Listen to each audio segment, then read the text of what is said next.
요즘 핫한 신부님, 네, 이청도구 최고의 꽃미남, 성령 수식으로 뜨겁고 열정이 넘치는 신부님, 김현우 바울의 신부님을 모시겠습니다.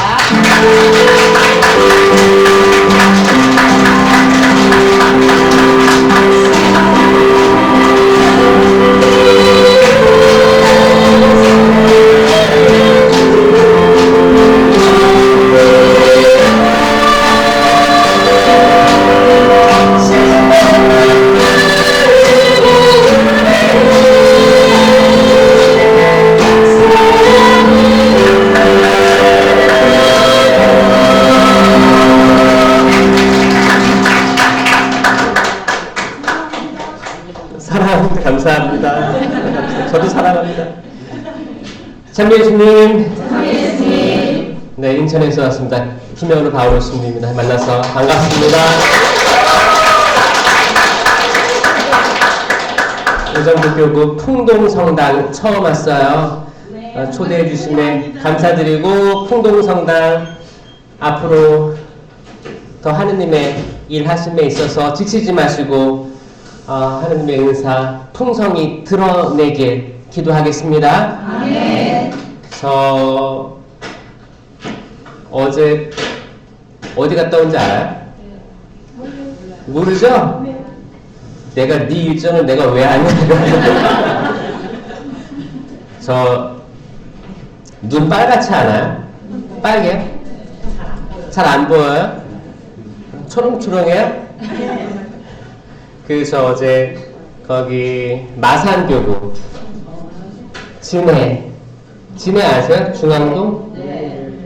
남쪽 끝에 저쪽에 갔다가 밤 이제 은혜의 밤 하고 그 새벽 2시 반인가 3시인가 도착했어요. 아이고. 그리고 아침에 딱 눈을 떴는데 개운한 거예요. 생각보다. 그래서 감사하는 마음으로 왔어요. 제가 제 성격을 이제 알았어. 거절 잘 못하는 것 같아요.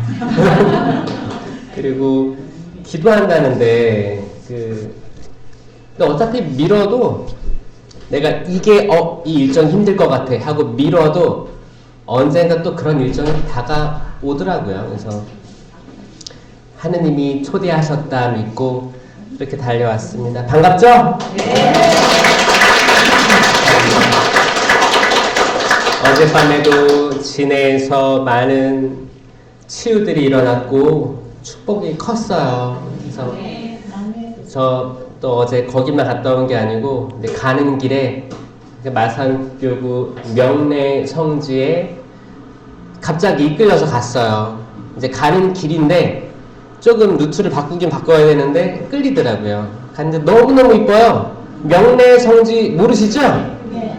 거기 나중에 한번 가보세요. 너무 한적하고 낙동강이 흐르는 거기 딱 운치 있게 거기 딱 있거든요. 너무 조용하고 꼭 거기 산책하기도 너무 좋고 거기 억새 숲도 있고 기가 막힙니다. 나중에 제가 또 영상으로 올릴 테니까 한번 보시고 가봐야겠다 하시면 가보세요. 거기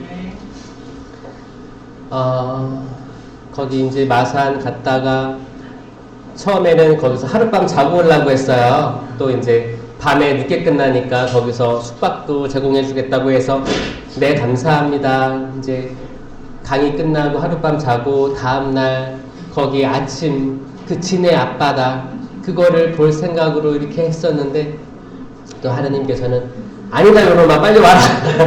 그래서 오늘 여기로 초대한 것 같아요. 풍동으로 초대한 것 같습니다.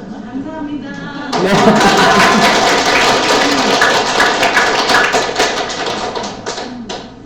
네. 저는 요즘에 행복한 게 전국에 이렇게 성령 체험을 하신 분들이 많고 삼위일체 하느님을 온전히 이제 성령 하느님이 굉장히 중요한데 사실 인식이 부족한 건 맞거든요. 모든 신자들이. 근데 성령 하느님을 이름을 부르는 데 있어서 거부감이 없는 분들이 이렇게 많다. 한국의 천주교회에. 너무너무 감사하고 이 개별 작은 본당 기도회에도 이렇게 활성화가 돼 있고 이런 데들이 있다. 너무 감사하고 축복이라는 거 많이 느껴요. 그래서 제가 해야 될 사명이 있다면 이게 성령 쇄신이 뭐 센 사람만 하는 게 아니고 약간 이미지가 있죠? 옛날 이미지는 있었어요. 센 사람, 강한 사람들 모이는 집단 뭐 이런 거 있잖아요. 그게 아니고 성령을 그렇게 폄하해서는 안 된다. 어떤 우리가 가지고 있는 어떤 바운더리에 딱 묶어둬서 나는 성령 안 해. 성령 싫어해. 성령 쇄신 안 해. 이런 것들이 얼마나 무의미한 말들인가. 저는 보편화를 얘기하고 있어요. 특별한 사람들만 은사를 발휘하는 게 아니고 사도행전 시대에 제자들이 했고 많은 사람들이 베드로의 설교를 듣고 심령기도를 하고 다른 사람들은 술에 취했군 이렇게 얘기했잖아요. 얼마나 심령기도가 간드러졌으면 술에 취했냐 그래요. 그렇죠? 얼마나 즐거웠으면 흥겨웠으면 기뻤으면 그랬을까. 많은 분들이 이미지를 쇄신했으면 좋겠다는 생각을 많이 합니다. 그리고 우리가 과거에 가지고 있었던 약간 사람들이 불편하게 만들 만한 어떤 것들도 받아들이자라는 걸 많이 얘기해요. 사실 그랬던 건 그냥 완전한 거부를 우리는 할 수 없어요. 사실 마치 내가 은사를 받았다고 해서 체험을 했다고 해서 나는 다른 사람들과 틀려 라는 교만이 싹트고 있었을 수도 몰라요. 나도 모르게 내 얼굴 표정에서 나의 행동으로 다른 사람에게 비춰줄 때 나는 너네와 달라. 이게 뭐예요? 이게 바리사이예요. 바리사이가 구별된 이라는 뜻이거든요. 그 당시에 바리사이, 사두가이, 율법학자들은 나는 너네들과 달라. 담을 쌓았던 거예요. 예수님께 이거를 없애려고 오신 거거든요. 똑같아요. 똑같습니다. 한국인이든 외국인이든 다 하느님의 피조물, 사람들이잖아요. 다 똑같잖아요. 신자들도 다 똑같아요. 어떤 분들은 은사를 직접적으로 발휘하지는 못해도 더 훌륭하게 사시는 분들도 많고 은사를 드러나게 발휘하는 사람들도 세상 사람들보다 못하게 사는 사람들도 있었다. 그렇기 때문에 이 은사가 그 식별 기준이 되면 안 된다. 이 은사가 거짓 은사가 있을 수 있기 때문에 우리 계속 성찰하고 반성하고 쇄신하자. 회개하자. 쇄신 없는 성령 기도에 망한다.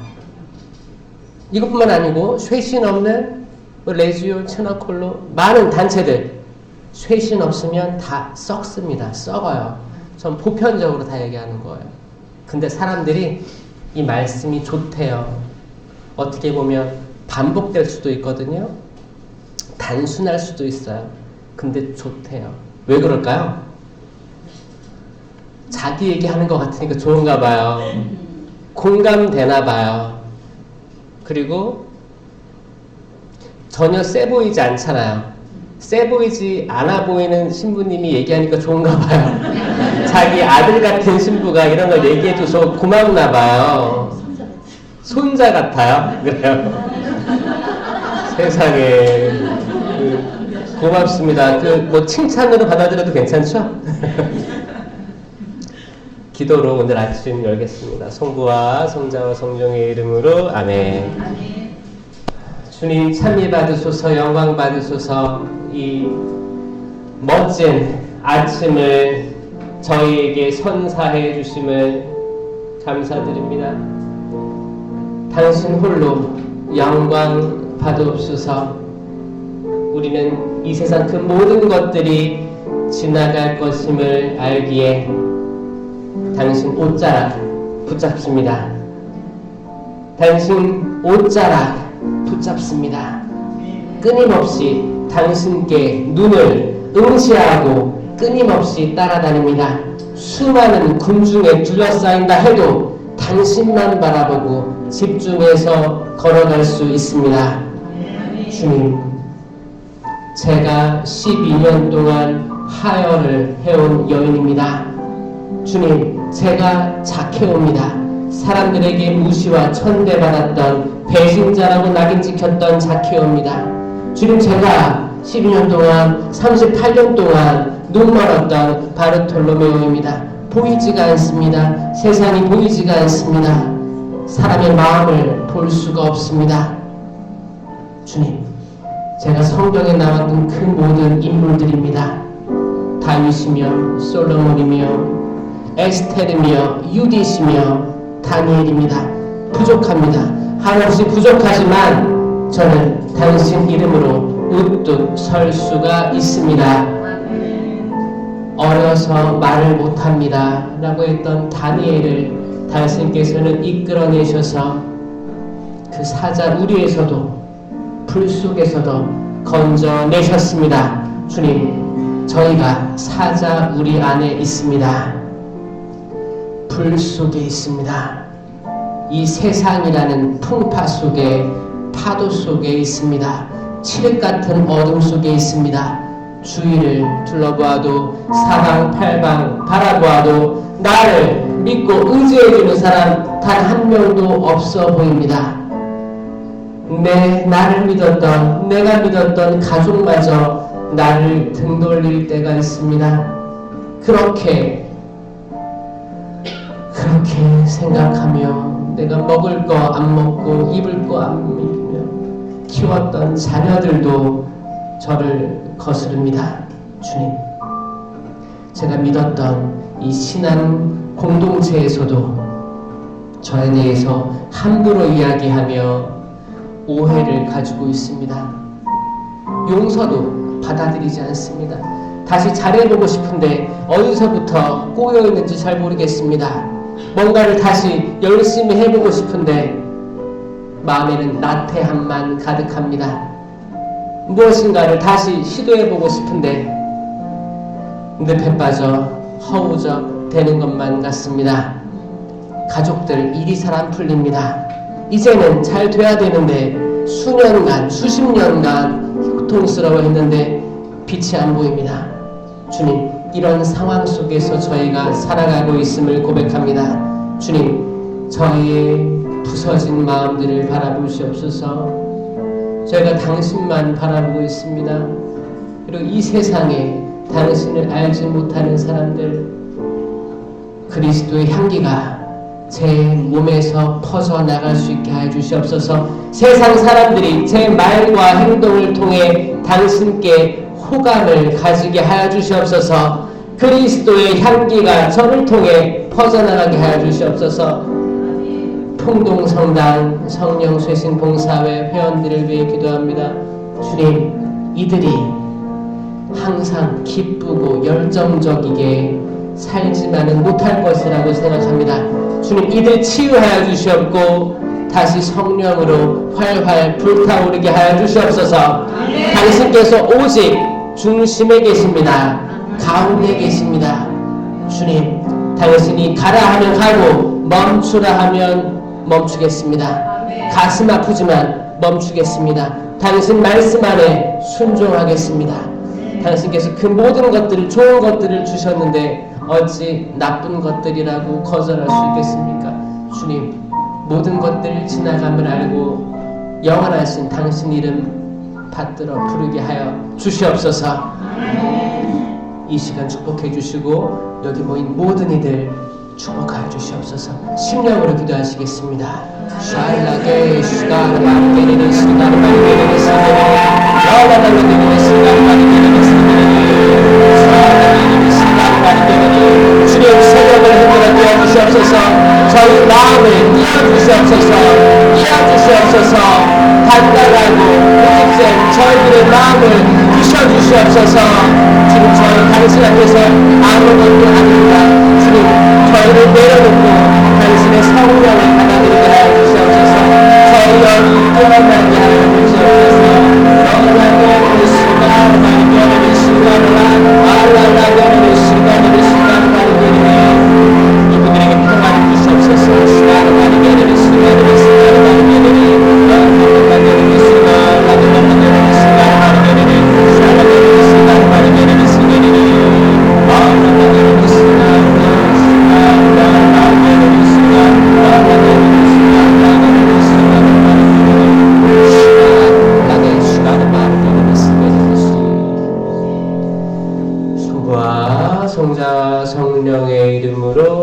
아멘. 참미 예수님.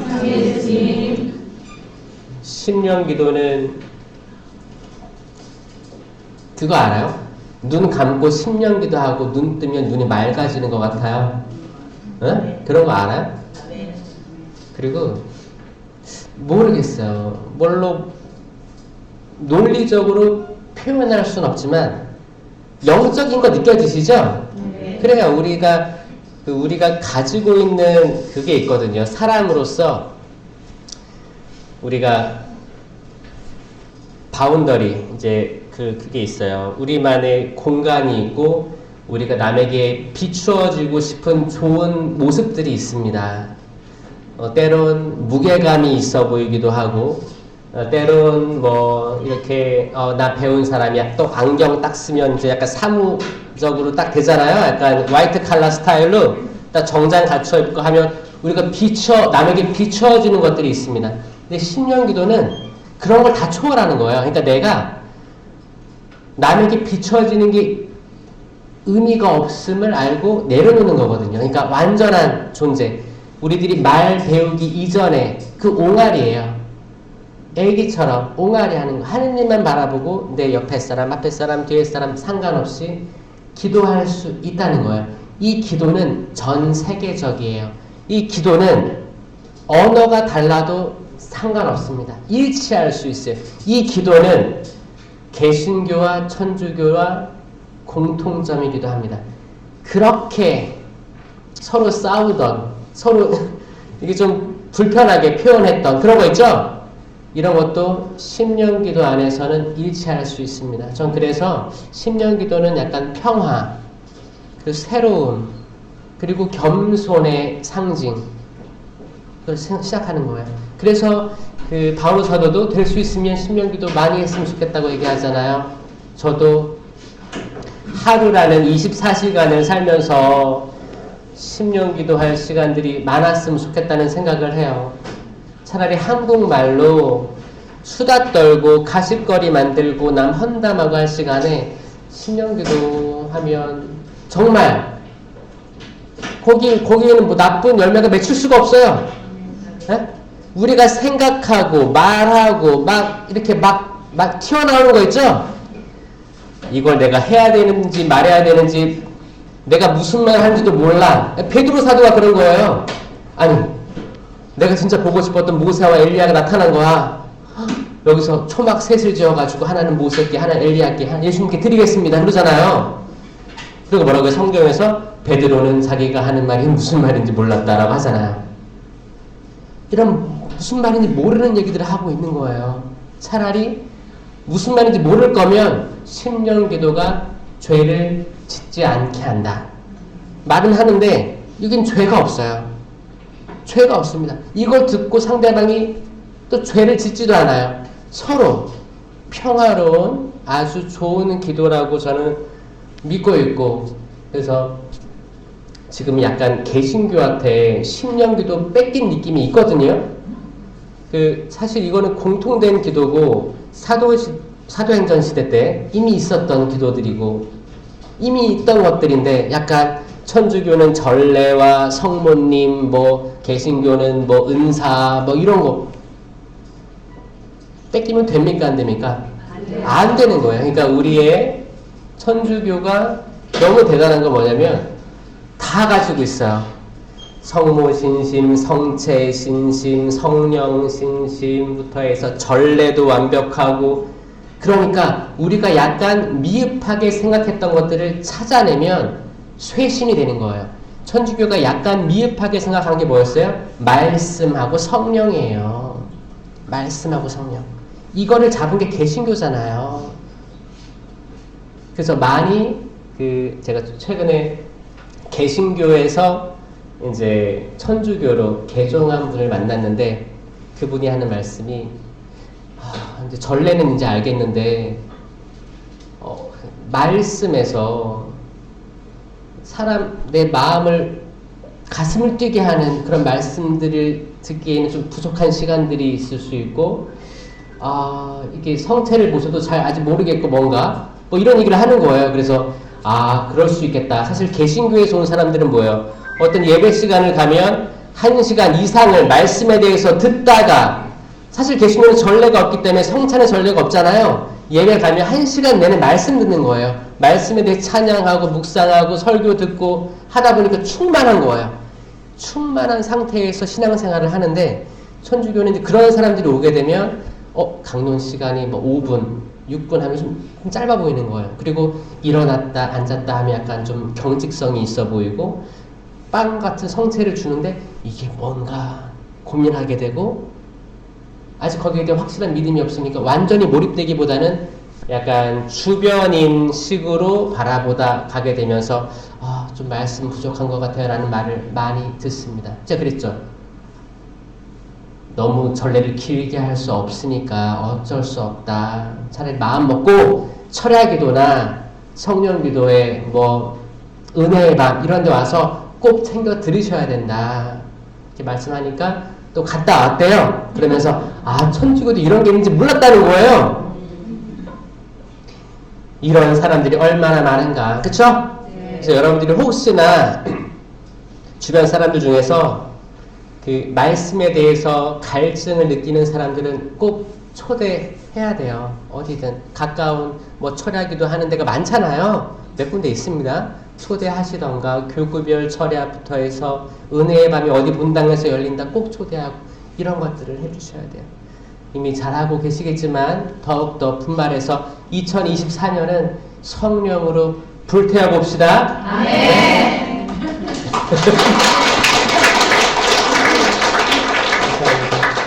여러분들에게 어떤 말씀을 할까? 어젯밤에 이제 올라오는데 거기 어디 고속도로지? 하여튼 진해에서 쪽으로 위로 올라오는데 2차선 왕복 2차선 고속도로를 쭉 올라왔어요. 근데 제가 밤 10시 반에 출발했거든요. 그리고 이제 뭐 밤 12시도 지나고 1시도 지나고 그랬는데 그때까지도 트럭이 한쪽 이제 2차선 도로니까 이제 사이드로 해서 줄 지어가는 거, 줄 지어가는 진 광경을 봤어요. 처음 봤어요. 사실 이제 뭐 수도권에는 이제 차선이 많아가지고 트럭도 있고 다양한 차들이 많다 생각하는데 왕복 2차선에서 딱 한 줄은 트럭, 전체 트럭 쭉 줄 서 있고 한쪽은 승용차들만 가는 거예요. 그게 장관이었어요. 근데 새벽 1시, 2시 됐는데 계속 있는 거예요. 이 트럭 기사분들 지금 뭔가 지금 뭐 남해안이나 부산이나 거기서 다 물류 운송하는 거거든요. 이게 오늘 새벽에만 있었겠어요? 매일 있을 거 아니에요? 사람들이 잘 때도 뭔가 일은 돌아가고 있구나. 얼마나 피곤할까, 졸릴까. 그래서 저는 그분들 기도하면서 왔어요. 이분들 졸지 않게 해주시고 축복해 주시고 각자 가족들 생계를 위해서 삶의 의미를 찾고 신앙이 있으면 좋겠지만 또 신앙이 없으시고 삶의 의미도 모른 채 로봇처럼 출퇴근하시면서 지금 부산이나 경남 거기서부터 서울로 왔다 갔다 하시는 분들 얼마나 많을 거예요. 트럭 운전하시는 분들. 그 생각을 하니까 좀 가슴도 미어지기도 하고 좀 축복해달라 기도를 많이 하고 왔습니다. 그러면서 또 그 고속도로에 수많은 차 중에 저는 이게 작은 차에 불과하잖아요. 그리고 하늘에서 보면 얼마나 조그맣겠어요. 이 작은 기도가 커지기를 당신 앞에 다다르기를 청하면서 왔습니다. 그러면서 떠오른 게 오병이어였어요. 오병이어의 기적 이야기가 떠오르면서 내일 이 얘기 해야겠다라는 생각을 했습니다. 오병이어의 기적 다들 너무 잘 아시죠? 네. 아마 수만 번 들었을 거예요. 수만 번 들었을 거예요. 근데 그 일반 미사 때 듣는 강론은 사실 뭐 5분에서 8분 요 정도니까 여러분들이 뭐 알면 얼마나 알겠습니까? 그쵸? 오병이어? 뭐 궁금한 건 없어요. 오병이어에 대해서? 오병이어는 사실 너무너무 중요해서 공간복음에 다 들어가 있어요. 공간복음. 루카 9장 10절, 마테오 14장 3절, 마르코 6장 17절 모두 다 있는데 사실 이 사건 이전에 사건들 배경들이 있어요. 이 사건들 전에 핵심은 뭐였냐? 예수님이 너무 피곤했어요. 그분의 사목 방향이 있잖아요. 진짜 하루 종일 치유하고 마귀 쫓아내고 뭐 시몬의 집 장모 치유하고 또 가르침하고 안식일에 또 치유해주고 가르침하고 엄청나게 바빴습니다. 그리고 제자들을 파견하는 거예요. 예수님 혼자서도 뭐 다 하실 수 있겠지만 예수님은 참 하느님이면서 참 사람이시잖아요. 참 사람이신 거예요. 참 사람이기 때문에 혼자서 할 수 없는 것들도 있었던 거예요. 그쵸? 인간성을 다 인성을 내려놓고 신성으로 다 하면 다 할 수 있지. 근데 완전한 인간이시기 때문에 제자들을 뽑으시고 제자들을 둘씩 파견해서 보내는 거잖아요. 내 일을 대신 너네들이 하는 거예요. 제자들은 갔다 와서 어떻게 했어요? 은총이 충만했어요? 충만하기도 하면서도 지쳤어요. 왜냐? 나는 좋은 마음으로 신나는 마음으로 가서 복음을 전했는데 때론 문전박대 받았습니다. 환영하지 않았어요. 그래서 어떻게 했어요? 신의 먼지를 털고 왔죠. 이 신의 먼지를 털 때 마음이 어땠을까요? 다시 나온다? 에라이 저주나 받아라 그런 거. 제자들은 그랬을 수도 있어요. 하지만 그 신의 먼지를 턴다는 말은 뭐냐면 그거예요. 내가 할 일을 다 했다. 나에 대한 위로이면서 하느님께 맡겨드린다는 전부일 수 있습니다. 아멘? 나는 이 사람한테 이 집안에 나 할 거 다 했어요. 이제 하느님께 봉헌합니다. 저 압니다. 제가 부족해서 받아들이지 않은 것도 알고 있어요. 응? 또 다른 사람이 나중에 오면 그때 받아들일 수도 있겠죠. 라는 게 모두 포함된 행동이에요. 나도 미련을 버려야 되는 거예요. 이거 사실 우리 얘기잖아요. 우리들이 뭐 선교를 나가거나 아니면은 냉담자들 방에 집에 들어가서 초대할 때도 있고 우리가 하고자 하는 것들이 있을 거예요. 좋은 마음으로 하느님을 위해서 난 예수님 믿으니까. 근데 사람 마음이 완고하면 안 들어가죠? 안 들어갑니다. 그리고 전혀 다른 대화가 안 통할 수도 있어요. 나는 하늘 얘기를 하는데 그 사람 땅 얘기만 할 수 있어요. 교집합이 없을 수도 있어요. 그러다가 지쳐요. 지쳐서 포기할 때 마음이 이렇게 나보다 난 약하니까 난 부족하니까 다음 사람이 와서 바꿔주겠지라는 마음으로 떠나면 좋을 텐데 사실 우리는 내가 이렇게 좋은 걸 가져왔는데 너가 감히 나를 받아들이지 않아? 저주나 받아라. 이런 마음이 사람이 약하기 때문에 들 수 있다는 거죠. 그리고 지켜보는 거예요. 내가 널 지켜보겠다. 지켜보는 눈이 제일 무섭죠? 네? 저 지켜보지 마세요. 그런 게 제일 무서운 거예요. 그렇게 지침도 있었고 은총도 있었고 했던 복합적인 마음들을 가지고 제자들이 복귀했어요. 그리고 예수님께 보고했습니다. 이런 일이 있었습니다. 기적들이 일어났습니다. 마귀들이 물러갔습니다. 때론 저희가 거부를 당했습니다. 다양하게 보고를 하고 다들 지쳤어요. 지쳤는데 이 소문을 듣고 모든 사람들이 모여든 거예요. 남자만 5,000명. 그러면 더 많겠다고 추정할 수 있는 거죠. 저는 제가 약간 창의적인 게 있습니다. 생각이 톡톡 튈 때가 있어요. 그래서 제 신학교 때 별명이 또라이였어요. 또라이. 창의적이고 저는 신학교 때 막 이렇게 다들 회색, 검정색 옷을 많이 입으면 저는 빨간색 후드티를 막 입고 다니고 좀 이렇게 알록달록한 거 좋아하고 막 그랬던 것 같아요. 제가 5,000명을 먹이신 기적 얘기를 계속 듣잖아요. 그때 신학교 때 어떤 생각을 했냐면 어떻게 빵 5개와 물고기 2마리, 숫자 5하고 숫자 2가 있는데 5,000명을 먹이셨을까? 이 5,000에는 특별한 의미가 있지 않을까? 이런 생각을 막 하고 묵상을 막 하는데 5하고 2하고의 조합으로 5,000이 만들어지더라고요. 참 희한하죠? 참 별 생각을 다 하죠? 어떻게 받는지 알아요? 그 생각 들어요. 신학교 때. 5하고 2를 곱하면 뭐야? 10이죠. 그러니까 5 곱하기 2 곱하기 5 곱하기 2 곱하기 5 곱하기 하면 되는 거예요. 봐봐요. 5 곱하기 2는 10이잖아요. 10 곱하기 5는 50이잖아요. 50 곱하기 2는 100이잖아요. 100 곱하기 5는 500이잖아요. 500 곱하기 2는 1000이잖아요. 1000 곱하기 5는 5000이 되네? 이게 딱 그 수식이 딱 만들어지는 거예요. 그래서 나 천재인가 이 소리를 들었어요. 근데 그거 중요한 게 아니고 어쨌든 작은 걸로 복원된 작은 걸로 큰 걸 엄청나게 큰 걸 이루었고 나누었고 직접 그들이 먹었다는 거니까 뭐예요? 체험까지 이르게 된 거예요. 상상만으로 끝나는 게 아니고 경험에까지 이르렀고 그들이 배가 불렀더라. 그 별거 안 되는 거였는데 배가 불렀더라. 이거였습니다. 처음에 필립보는 이렇게 했습니다. 예수님께. 현실을 직시합시다.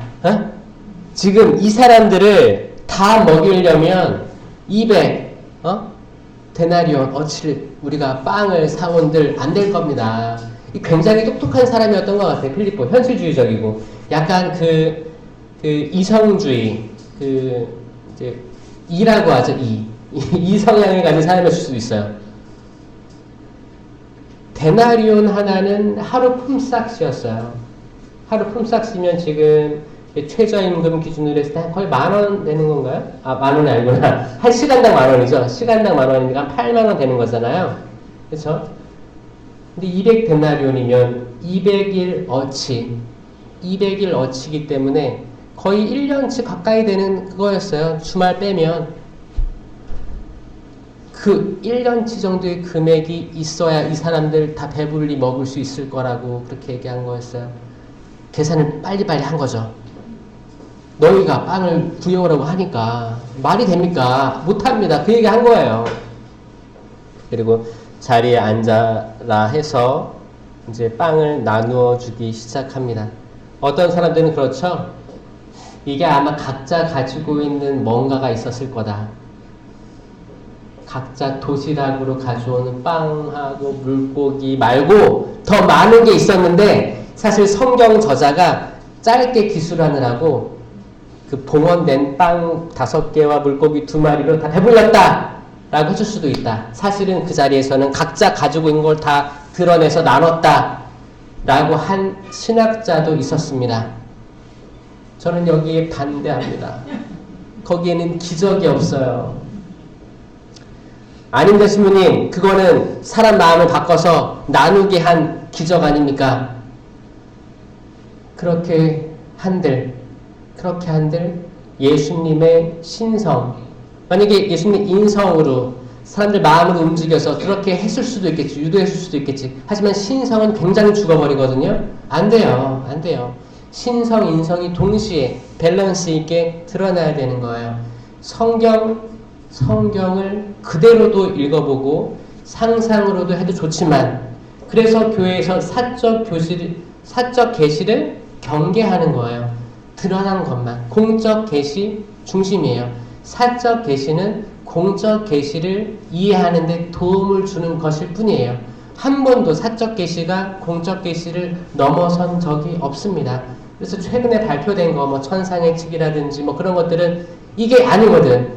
그 루이사는 자기를 삼위일체 중에 성령의 자리에 자기를 넣고 마리아 계신 자리에 자기를 넣었단 말이에요. 그래서 문제가 된 거예요. 그건 이단이 된 거예요. 이단. 그거는 공적 계시를 넘어서는 뭔가 교도권을 능가하고 그런 것들. 그런 거 하는 사람 없죠? 다 폐기하고 버리는 거예요. 저는 호주에 있는 시간들 동안에 저도 그 책을 영어로 접했습니다. 신자들이 읽어보라고 막 줬어요. 그러니까 그게 전 세계적으로 퍼졌던 것 같아요. 전 세계적으로. 왜냐? 신앙인들은 내가 지금 가지고 있는 신앙에 뭔가 목마름이 더 있는 거야. 갈증이 있는 거야. 내가 아무리 미사를 나가서 영성체 모셔도 갈증이 있는 거예요. 전 그렇게 생각해요. 갈증이 있다면 성체에 대한 인식이 부족한 거예요. 이 사람이. 이 완전한 이 성사 안에서 갈증이 또 느껴. 아니, 갈증과 목마른 배고픔은 내가 아무리 빵을 먹고 밥을 먹고 술을 마셔도 또 먹고 싶다, 허기진다, 이런 거지. 아니, 영적인 양식, 생명나무의 열매, 성체를 먹었음에도 불구하고 내가 충만하지 않고 털레털레 집으로 돌아가서 또 공허하니까 TV를 켜서 채널 5번부터 해서 5, 6, 7, 8 계속 올리는 거야. 그러면 제가 이거 한번 해봤는데 뭐 나오는지 알아요? 채널 나오고 홈쇼핑 나오고 채널 나오고 홈쇼핑 나오고 채널 나오고 이거 지그재그로 나오면 진짜 징검다리예요. 그럼 나는 나 저거 사고 싶은데 이게 너무 신기하게 지금 딱 뜬 거예요. 그럼 어떻게 해요? 근데 막 보고 있는데 지금 이게 한정 수량 3개밖에 안 남았어. 그러면 전화를 막 갈증 나는 거야. 배고픈 거예요. 나 이미 있어. 그런 옷이 있어, 집에. 근데 또 사. 근데 하나 사면 이 기회를 놓치면 안 될 것 같아. 한정수량 10개니까 5개 사자. 내가 한정수량 이걸 다 가지고 싶은 거야. 근데 이거 가짜예요. 수량은 많은데 한정수량으로 공부를 하면 더 많이 팔리니까 그렇게 하는 거예요. 여러분들이 판매자라도 그렇게 할 거예요. 그게 마케팅이에요. 우린 배고프고 공허하니까 그런 것들을 기웃거리는 거예요. 신앙생활을 하던 사람들이 그런 공적 게시 말고 사적 게시 이것저것 기웃대고 때로는 마리아의 너무 심취해서 마리아의 말씀하시는 거 있잖아요. 전 세계에서 그런 것들만 따라다니는 사람들이 있는데 이것도 위험한 거예요. 이것도 위험한 거예요. 아니, 마리아는 신이 아닙니다. 우리가 개신교한테 공격당할 빌미를 제발 주면 안 되는 거예요. 마리아는 인간이에요. 인간입니다. 인간의 수준인데 처음으로 삼위일체 하느님을 인간의 부족한 육체에서 받아들이고 나았잖아요. 하느님과 10달 동안을 인간 안에 들어온 그 시간을 함께 한 것 자체가 대단한 거잖아요. 엄청난 거예요. 그렇기 때문에 우리는 공경하는 거예요. 성모님의 그때의 느낌은 어땠을까? 마음은 어땠을까? 어떤 기분이었을까? 나는 어떻게 하면 예수님을 따라갈 수 있는데 성모님이 좋은 모델이겠다. 이런 마음으로 가야지. 성모님 말씀 따라다니는 사람 전 세계적으로. 그럼 그 사람은 뭐예요? 예수님 말씀으로 부족한 거 아니에요? 뭔가 다 이해가 안 되고 부족하기 때문에 따라다니는 거 아니에요? 이거 잘못됐다. 그러니까 오죽했으면 개신교에서 오직 말씀만으로 그걸 선포한 거예요. 왜냐? 천주교는 오직 말씀만으로 하지 않는 것 같으니까. 이 말씀이 뭐예요? 성경책이죠. 성경책. 그래서 성경을 읽는 분위기가 확산돼야 됩니다. 성경을 읽는 분위기. 제가 논문에 썼던 거 그거였어요. 제가 왜 성령 기도회의 쇄신을 원하면서 본당마다 기도회가 활성화되었냐? 왜? 이분들의 열매가 성경을 많이 읽더라였어요. 그건 제 논문에 등장합니다. 거기 다 올려놨으니까 봐보세요. 이게 벌써 15년 지난 거지만 지금이나 그때나 똑같은 상황이에요. 똑같아요. 성경을 읽는 시간, 기쁨에 읽는 시간이 증가했고 미사 때 성체에 대해서 바로 인식하게 됐고 그리고 성모님에 대해서 바로 이해하게 됐고 이게 성령 쇄신이 성체 신심, 성모 신심, 하느님 신심 온전하게 이단에 없이 이단으로 흘러갈 위험 없이 할 수 있는 기도다. 영성이다. 아주 핵심적인 영성이다. 그래서 얘기를 한 거거든요. 그래서 여러분들도 성경 읽는 시간이 많았으면 좋겠습니다. 집에서도 읽고 성당에서도 읽으셨으면 좋겠어요. 그냥 성체조배 하기 때론 따분하기도 하고 때론 졸립기도 할 거예요. 내가 뭘 해야 될지 모를 때도 있을 거예요. 그때 성경책 가져가서 성당에서 읽어보는 거예요. 저는 성당에 가끔 이렇게 어디 방문할 때 들어가 앉아 있을 때 제일 듣기 좋은 소리가 뭐냐면 누군가가 성당에 먼저 와 있어요. 근데 성경책 넘기는 소리 있죠, 이거. 이 소리가 너무너무 아름다워요. 그 조용하고 넓은 성당에 누군가가 이게 성경책 넘기는 소리는 틀리거든요. 그 종이 재질이 있어요. 넘기잖아요? 성경을 읽는구나. 여러분도 그런 분들이 되었으면 좋겠습니다. 그 모습을 보고 주변 사람들이 저 자매, 저 형제 다르다. 이게 그리스도의 향기예요. 이게 그리스도의 향기입니다. 근데 뭐 성당에 나와서 봉사 뭐 한다고 나대는데 또 여기 기웃기웃 막 대고 항상 뭐 신부님 따라다니고 뭐 이렇게 막 드러내고 막 완장 차고 다니면서 막 지시하고 막 하는데 내가 성경 읽는 걸 한 번도 본 적이 없네. 그러면 권위가 떨어지는 거예요. 권위는 말씀입니다. 말씀으로 살아나는 거예요. 우리 성령세신기도회가 은사만 찾고 은사만 내세울 때 권위 떨어질 거예요. 결국엔 말씀이에요. 말씀. 은사도 많이 하는데 기도도 많이 하고 근데 성경도 너무 좋아하고 잘 읽고 이 성경 읽는 걸로 지혜의 말씀 은사, 지식의 말씀 은사까지 발휘해. 이게 진짜예요. 사실 드러나는 외적 그 표지들이 있어요. 기적도 있고 치유도 있고 이상한 언어도 있죠. 해석 이런 것도 있죠. 하지만 지혜의 말씀 은사, 지식의 말씀 은사, 믿음 그리고 식별 이런 감추어진 은사들이 있어요. 이런 것들은 말씀 읽지 않으면 발휘될 수가 없습니다. 그러니까 말씀이 전제된 거기 때문에 말씀 잡자고요. 아멘? 네. 그래서 이 밸런스를 맞춥시다. 아멘? 네. 그때 예수님께서 이렇게 말씀하시는 거예요. 나눠주어라. 그리고 감사의 기도를 올리고 나눠주어라. 그래서 빵 5개와 물고기 2마리로 다 나눈 거죠. 그때 한 복음에서는 이렇게 얘기합니다. 어떤 아이가 이 빵과 물고기를 봉헌했다라고 고백하는 것도 있어요. 근데 또 다른 복음에서는 이 말은 빠져 있어요. 그렇기 때문에 어떤 게 사실 진짜 팩트인지는 모르는 거죠. 모르는 거예요. 하여튼 뭐 여기에 빵 5개와 물고기 2마리가 있다는 거예요. 그러니까 이건 이 많은 인파들에 비하면 아무것도 아닌 거죠. 아무것도 아닌데 많이 이루었다. 뭐를? 배를 채워주셨다. 육적인 배도 채워주시고 영적인 배도 채워주시고 이게 사실 미사의 예표예요. 미사예요. 구약에 있던 뭐 100명을 먹이신 기적 뭐 이렇게 있었잖아요. 그 구약에도 있었잖아요. 그리고 신약에 와서 4,000명, 5,000명 먹이신 거예요.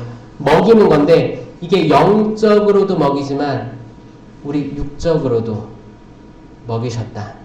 이거는 확대 해석해 보면 우리 영적인 갈증들이 있어요. 이것도 채워주시고 우리 육적으로 필요한 것들 물질적인 축복도 채워주실 것이다 라는 겁니다. 아멘? 엄청난 거예요. 엄청난. 우리가 살아가면서 물질적인 축복이 필요하지 않아요?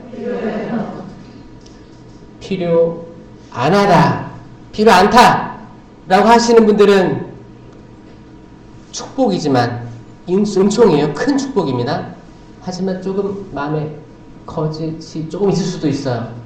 모든 사람은 물질적인 축복, 내 자녀들이 물질적으로 허덕이지 않고 살게끔 기도도 할 수도 있고 부모님 이게 다 있어요. 하느님이 모르시겠습니까? 다 아시죠?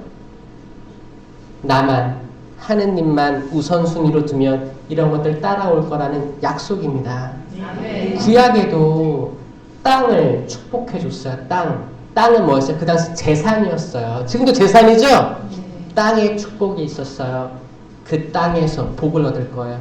그리고 자녀들, 자손에 대한 축복, 자식들, 자녀들, 그리고 땅, 재산에 대한 축복이 분명히 있었습니다. 그래서 이게 마냥 기복은 아닌 거예요. 기복은 뭐예요? 내가 이거 할 테니 이거 주십시오. 그리고 항상 모든 게 물질적이야. 그게 기복이죠. 그러니까 밸런스를 잘 잡으세요. 영적인 축복과 물질적인 축복.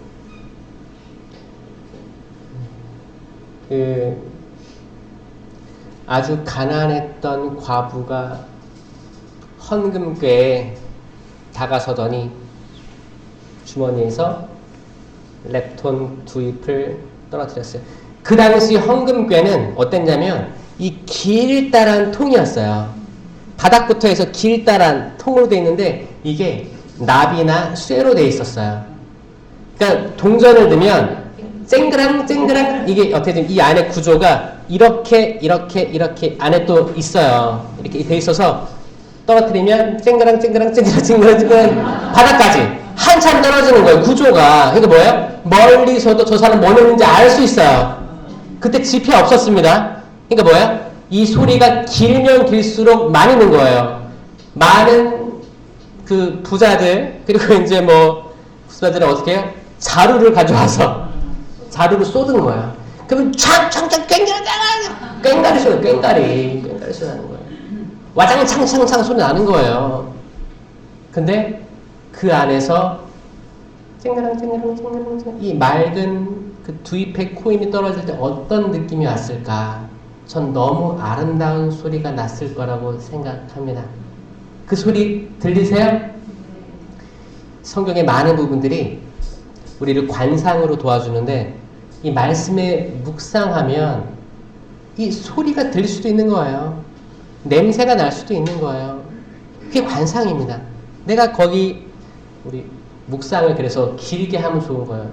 말씀을 듣고 말씀을 반복해서 읽고 눈을 감고 충분히 머무르면 머물수록 여기로 이를 확률이 높아지는 거예요. 그런 거 막 하고 싶지 않아요? 근데 그건 사적 계시가 아닙니다. 그 말씀이 묵상해서 내가 그 실제로 그 2000년 전에 쓰인 뭐 이런 말씀들에서 내가 거기에 그 장면에 함께 할 수 있는 은혜를 누리는 거예요. 그럼 거기에 들어가서 뭐 하라는 거예요? 그냥 구경을 하는 거예요? 아니죠. 깊이 초대한 만큼 하느님께서 나에게 원하시는 바가 있다는 거예요. 이 말씀 보고 체험해서 이거를 선포해라. 너가 느낀 거, 너가 변화된 걸 사람들과 나누어라. 그거거든요. 여러분들도 그런 것들을 느끼셨으면 좋겠습니다. 그때 예수님께서 보아라. 저 과부가 그 어떤 사람보다 더 많은 걸 넣었다고 하지 않습니까? 그러면 그게 작은 거예요? 큰 거예요? 큰 거예요. 그 작은 거라고 생각했던 그 봉헌이 엄청나게 큰 보화가 돼서 하늘에 쌓인 겁니다. 여러분은 주머니에 얼마나 있어요? 없어요? 카드 있어요? 카드 몇 개나 있어요? 어? 요즘에 카드 뭐 이렇게 회사별로 혜택이 달라가지고 최대한 이익 빼먹으려고 여러 개 가지고 다니죠? 있을 거예요. 지금 저희는 렙톤 2잎이 아니고 카드 2개를 봉헌해야 돼요.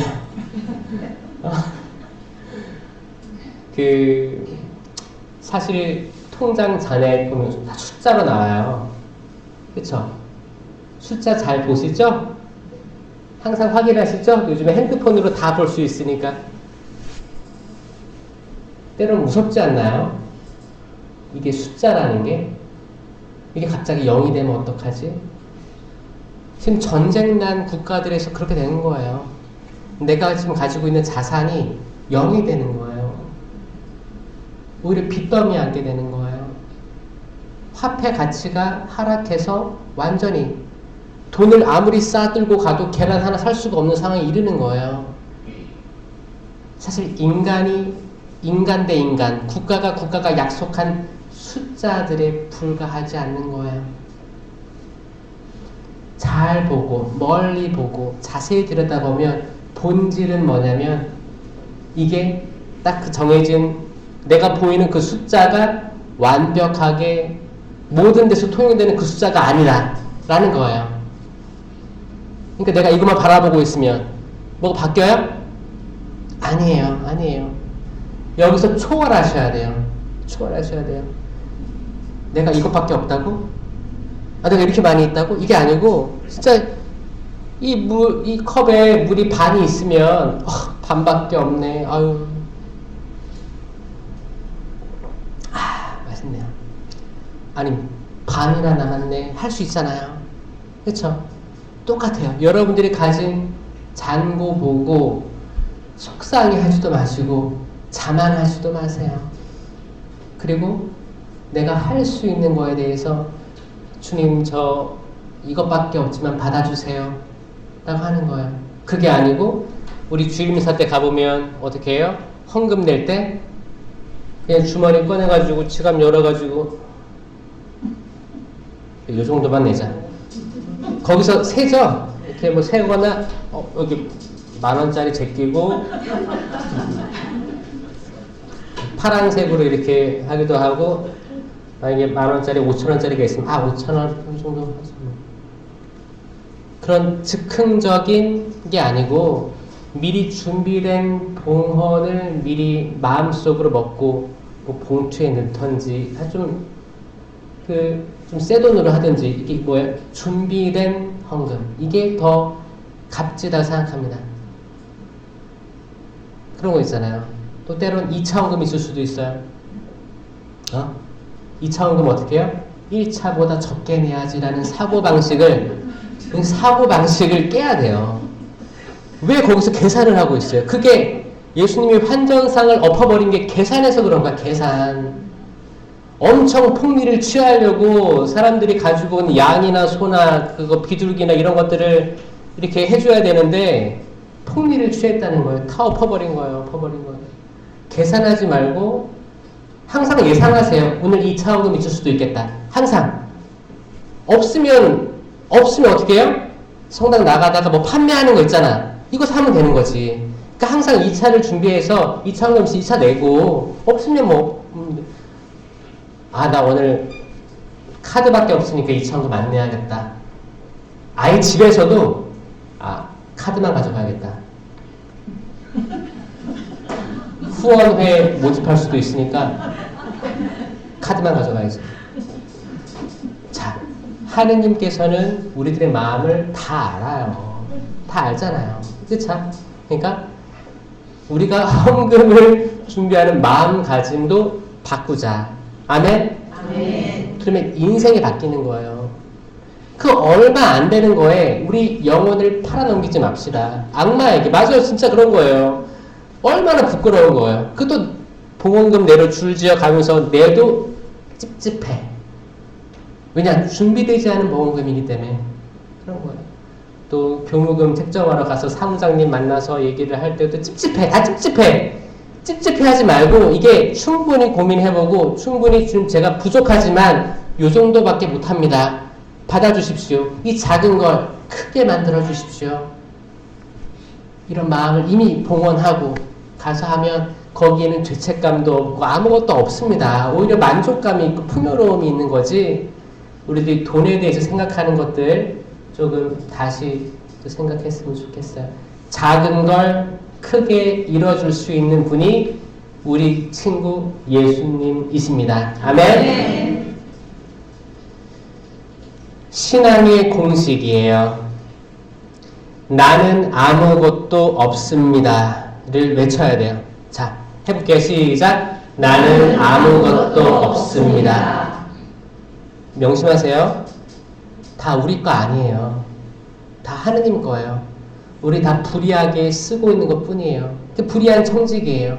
결국 시간도, 돈도, 재물도, 모든 곡식 그런 것들 다 우리는 알몸으로 태어났잖아요. 여기 나는 옷 입고 태어났다 손 들어보세요.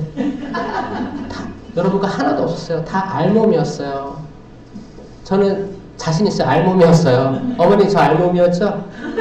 저 어머니 저기 와 있어요. 알몸으로 태어났단 말이에요.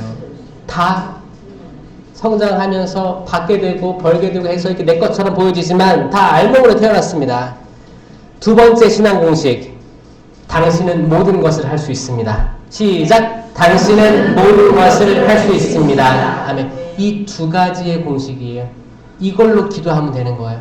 주님, 저 아무것도 아닙니다. 아무것도 가지지 않았습니다. 하지만 당신께서는 다 할 수 있으십니다. 이거를 가지고 살아가면 하나님 보시기 얼마나 이쁘겠습니까? 얼마나 이쁠까요? 그러면 더 많이 챙겨주실 거예요. 되로 차고 누르고 흔들어서 더 채우는 거야. 시장 가면 이렇게 이렇게 좁쌀 같은 거 이렇게 햅쌀 같은 거 싸면 이렇게 막 흔들어서 채워주는 거 있잖아요. 옛날에 시장 같은 데 가면 더 넣으라고 그 신부님들이 미사 영성체 후에 이제 남은 성합에다 모아서 흔들잖아요. 그거 왜 흔드는 거예요? 더 들어가라고. 빈 공간 만들어 더 넣게 이렇게 정리해서 하는 거예요. 흔들어서 누르고 채워주시는 거예요. 아멘? 아멘. 하느님께서, 예수님께서, 성령님께서 채워주신다는 겁니다. 아멘. 우리들의 우선순위를 하느님께 둘 때, 왜냐? 우린 가진 게 없으니까.